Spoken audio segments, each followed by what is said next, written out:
নমস্কার, আপনারা শুনছেন প্রণমামী জগৎ জননী থেকে।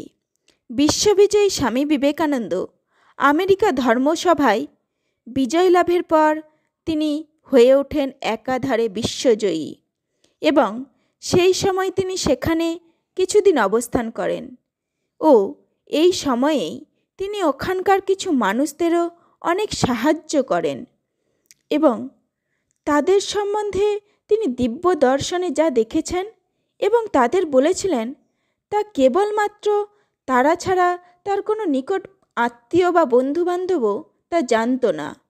এই সময় এক অজ্ঞাত পরিচয় ব্যক্তিকে কমলালেবু রস নিংড়ানো নিয়ে তিনি অনেক কথা বলেছিলেন। আসুন কি বলেছিলেন আজ আমরা সে কাহিনী শুনব। আর দেরি না করে শুরু করছি সেই কাহিনী। প্রখ্যাত ধনকুবের জন ডি রকফেলার হঠাৎ একদিন উপস্থিত হলেন স্বামীজির কাছে। তার বন্ধুদের কাছে বহুবার স্বামীজির সম্বন্ধে শুনেছেন।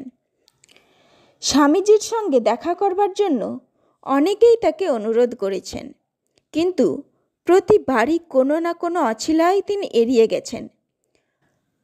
রকফেলার অত্যন্ত দৃঢ়চিত্তের লোক, অন্য কেউ তাকে সহজে প্রভাবিত করতে পারে না। সেই তিনিই একদিন গিয়ে হাজির হলেন স্বামীজি যে বাড়িতে আছেন সেখানে। সোজা চলে গেলেন স্বামীজির পড়বার ঘরে। স্বামীজি লেখবার টেবিলের ওপাশে বসেছিলেন। কে এলো দেখবার জন্য চোখও তুললেন না। চোখ না তুলেই স্বামীজি রকফেলারের জীবনের এমন অনেক ঘটনা বলে গেলেন যা তিনি ছাড়া আর কেউই জানেন না। রকফেলার বিস্মিত হলেন, কিন্তু ঢলে পড়লেন না। স্বামীজি রকফেলারকে আরও বললেন, তার সঞ্চিত অর্থ তার জন্য নয়, তিনি শুধু ওই অর্থের সদ্ব্যবহারের একটা মাধ্যম মাত্র। তার কর্তব্য কেবল জগতের মঙ্গল করা। ঈশ্বর যে তাকে এত ধন সম্পদ দিয়েছেন, তার অর্থ তিনি তাকে সুযোগ দিয়েছেন যাতে তিনি ওই অর্থ দিয়ে মানুষের সেবা করতে পারেন। রকফেলারকে কেউ এভাবে নির্দেশ দিতে পারে, এটা রকফেলারের কল্পনারও অতীত। ভীষণ বিরক্ত হয়ে তিনি চলে এলেন। একবার বিদায় সম্ভাষণেরও প্রয়োজন বোধ করলেন না। কিন্তু সপ্তাহ খানিক পরে আবার এলেন রকফেলার। ঝড়ের মতো স্বামীজির ঘরে ঢুকে স্বামীজির চোখের সামনে সেদিনের খবরের কাগজটা মেলে ধরলেন। তাতে খবর বের হয়েছিল, জনসাধারণের একটি প্রতিষ্ঠানের জন্য রকফেলার বিপুল অর্থ দান করবার প্রতিশ্রুতি দিয়েছেন। আজও স্বামীজি টেবিলের ওপাশে বসেছিলেন। রকফেলার কাগজটা দেখিয়ে রুক্ষভাবে বললেন, এই নিন মশাই, এবার আপনি খুশি হবেন, আর এর জন্য আপনি আমায় ধন্যবাদ দিতে পারেন। স্বামীজি চোখ তুললেন না, একটু নড়লেন না। কাগজটা নিয়ে ধীরভাবে পড়ে বললেন, ধন্যবাদ তো আপনারই আমাকে দেওয়া উচিত।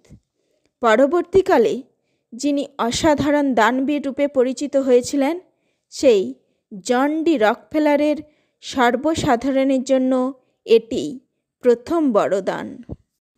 আরেক ঘটনায় জানা যায়, আমেরিকার সেই সময়কার জনপ্রিয় অজ্ঞেয়বাদী সুবক্তা রবার্ট ইঙ্গারসোলের সঙ্গে স্বামীজির পরিচয় গড়ে উঠেছিল। উভয়ে বিপরীত জগতের মানুষ। ইঙ্গারসোল ধর্মবিরোধী, অতীন্দ্রিয় সত্যে অবিশ্বাসী, আর স্বামীজি পরিপূর্ণ অর্থে ধার্মিক, অতীন্দ্রিয় সত্যে বিশ্বাসী। কেবল ধর্মীয় সংকীর্ণতা ও ধর্মধ্বজিতার বিরোধী। ইঙ্গারসোল একদিন স্বামীজিকে বলেছিলেন, আমি এই জগৎ থেকে যতটা সম্ভব ভোগ আদায় করাতেই বিশ্বাসী। আমি চাই কমলালেবুটাকে নিগড়ে ছিবড়ে করে ফেলতে, কারণ এই জগৎ ছাড়া আর কোনো কিছুর সত্যতা সম্বন্ধে আমরা নিশ্চিত নই। স্বামীজি উত্তর দিয়েছিলেন, এই জগৎরূপ কমলালেবুটাকে আপনি যেভাবে নিংড়াতে চান, আমি তার চেয়ে অনেক ভালো উপায় জানি, আর আমি তাতে রসও পাই বেশি। আমি জানি যে আমার নাশ নেই, তাই আমার ব্যস্ততাও নেই।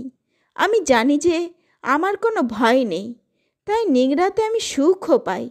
আমার কোনো কর্তব্য নেই, কোনো স্ত্রী পুত্র বা সম্পত্তির বন্ধন নেই, তাই আমি সব নর নারীকেই ভালোবাসতে পারি। আমার কাছে সকলেই ভগবান। একবার ভেবে দেখুন দেখি, মানুষকে ভগবান ভেবে ভালোবাসলে কতটা আনন্দ হয়। আপনার কমলা লেবুটাকে এভাবে নিকড়ান না কেন? তা থেকে 1000 গুণ রস বের করুন, প্রত্যেক বিন্দু রস বের করে ফেলুন। জয় বিশ্বজয়ী স্বামী বিবেকানন্দের জয়।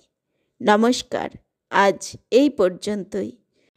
প্রণমামী জগৎজননীতে নতুন হয়ে থাকলে এবং এই ধরনের আলোচনা সবার আগে পেতে এটি সাবস্ক্রাইব করে বেল নোটিফিকেশান অন করে রাখুন।